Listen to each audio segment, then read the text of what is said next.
Next हम देखेंगे sequential y86 implementation के बारे में कि ये क्या होती है। अब इसमें सबसे पहले आप देखोगे कि SEQ नाम की एक टर्म यूज़ होती है यहाँ पे हमेशा। SEQ सिंपली हम कहते हैं सीक्वेंशियल एग्जीक्यूशन को। बेसिकली ये SEQ जो है एक्रोनिम, ये यूज़ होता है ऐसे सिस्टम के लिए जहाँ पे y86 को हमने सिक्वेंशियली इम्प्लीमेंट किया हो, उस सिस्टम को हम सिंपली SEQ सिस्टम कह सकते हैं।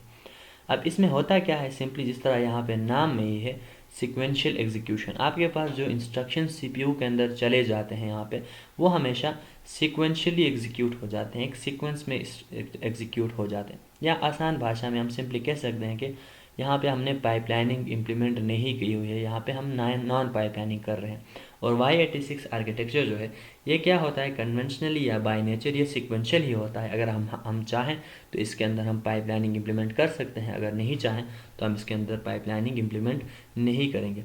तो SEQ का जो सिस्टम होता है उसका अगर हम हार्डवेयर देखें क्या क्या चीज़ें इसके अंदर मौजूद होती हैं, तो इसके अंदर आपके पास एक इंस्ट्रक्शन मेमोरी होता है।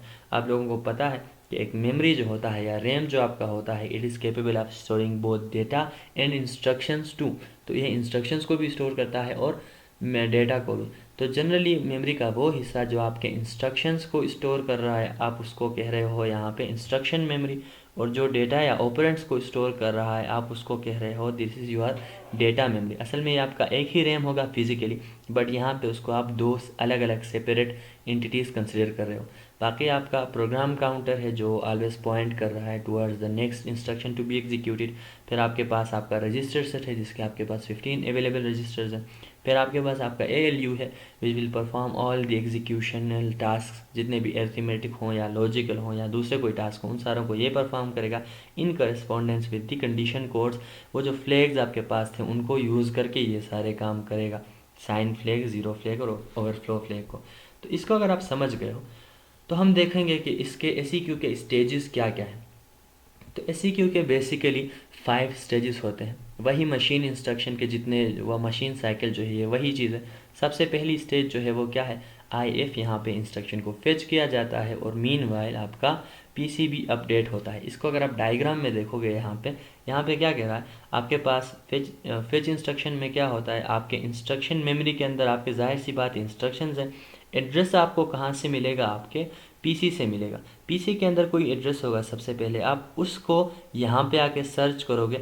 लेट से आपको यहाँ पे वो मिल गया तो आप उसको क्या करोगे, फेच करोगे। तो ये काम है इन दो हार्डवेयर्स का यहाँ पे।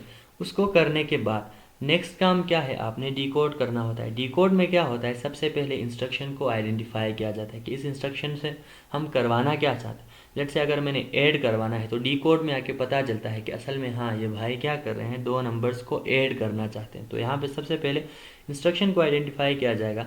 फिर उसके बाद इंस्ट्रक्शंस के अंदर जो ऑपरेंड्स हैं उनको क्या दिया जाएगा, रजिस्टर दिया जाएगा। फॉर एग्जांपल अगर मैंने लिखा है ऐड R1 और R2, तो यहाँ पे इन दोनों की असाइनमेंट कहाँ पे होगी, इन दोनों को असल में एक्सेस कहाँ पे किया जाएगा, इसी डिकोड फेज़ में इनको एक्सेस किया जाएगा। देखें आपके पास यहाँ पे रजिस्टर फाइल आपके डिकोड में आपके पास अवेलेबल है, ठीक है। उसके बाद अगर आप आगे बढ़ेंगे तो नेक्स्ट इंस्ट्रक्शन, नेक्स्ट उसमें क्या हो रहा है, फेज़ में क्या हो रहा है या स्टेज में क्या हो रहा है, इंस्ट्रक्शन एग्जीक्यूट हो रहा है। इंस्ट्रक्शन एग्जीक्यूट किस तरह से होता है, जाहिर सी बात है आपके लिए इस काम के लिए आपके पास ALU मौजूद है। ALU with correspondence with CC, आपका कंडीशन कोड जो है, ये दोनों मिलके क्या करते हैं, आपके कोड को या आपके प्रोग्राम को क्या करते हैं, एग्जीक्यूट कराते हैं। ALU will take help of CC, करने के बाद वापस इसी फेज़ में आ जाते हैं। अच्छा, तो नेक्स्ट काम क्या हो रहा है, नेक्स्ट काम हो रहा है मेमोरी एक्सेस। अगर आपके इंस्ट्रक्शन में कोई मेमोरी को एक्सेस करने का काम है तो उस केस में आप मेमोरी को भी एक्सेस कर सकते हैं अगर आप एक्सेस करना चाहते हो। फॉर एग्जांपल अगर मैं यहाँ पे कर रहा हूँ ऐड लेट से D वेरिएबल, फॉर एग्जांपल ये मेमोरी का कोई हिस्सा है और मैं यहाँ पे कह रहा हूँ R9 फॉर एग्जांपल, मैं क्या कर रहा हूँ, ऐड करवाना चाह रहा हूँ वेरिएबल जो है वो D के अंदर है या डेटा मेमोरी के अंदर है, उसको विद दिस रजिस्टर। तो इस केस में मैं क्या कर रहा हूँ, रीड कर रहा हूँ फ्रॉम मेमोरी, मैंने मेमोरी से रीड करनी है। तो इस तरह के काम अगर मैंने करने होंगे तो मैं वहाँ पे देखें डेटा मेमोरी की एक्सेस आपके पास यहाँ पे मौजूद है, तो आप यहाँ पे उसके साथ डील कर सकते हो, ठीक है। यहाँ से आप उसको फेच कर सकते हो। सिमिलरली अगर आपने कोई एडिशन करके राइट करना है इस तरफ कोई अगर डेटा वेरिएबल हो तो उस केस में क्या होगा, आप राइट परफॉर्म करोगे टू दी मेमोरी।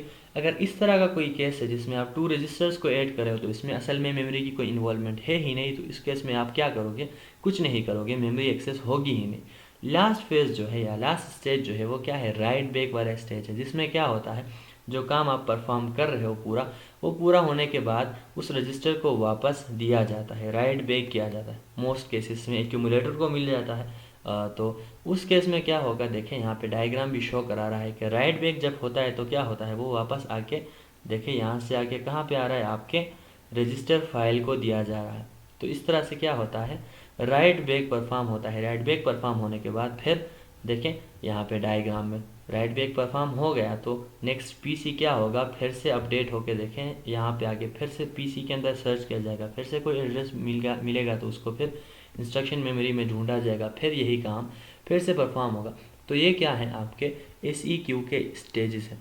तो अगर आपने सिक्वेंशियल इम्प्लीमेंट किया है y86 को अपने सिस्टम में तो कुछ इस तरह से आपका सिस्टम दिखेगा। तो अगर आप इसमें इम्प्लीमेंट करना चाहते हैं पाइपलाइनिंग, तो आप हर एक फेज़ के साथ एक पाइपलाइन रजिस्टर ऐड कर सकते हैं, जो इंटरमीडिएट डेटा जो होता है या दूसरे डिटेल्स होते हैं जो पाइपलाइन से रिलेवेंट, उनको स्टोर कर सकता है। और इस तरह आप इसके भी पाइपलाइंस बना सकते हैं जिस तरह हम नॉर्मली पाइपलाइन बनाते हैं जनरली किसी प्रोसेसर आर्किटेक्चर के। तो कोशिश करेंगे कि पाइपलाइनिंग के ऊपर भी इसकी एक वीडियो बना सकें कि पाइपलाइन y86 आर्किटेक्चर किस तरह होता है, इम्प्लीमेंटेशन किस तरह से होती है। बट करेंटली आई होप ये आपको समझ आ गई होगी। अगर इसमें कोई मसला है तो आप हमें कमेंट सेक्शन में आके पूछ सकते हैं या हमें मेल भी कर सकते हैं। हम आपको एज सून एज़ पॉसिबल हम आपको रिप्लाई कर देंगे, रिस्पॉन्ड कर देंगे।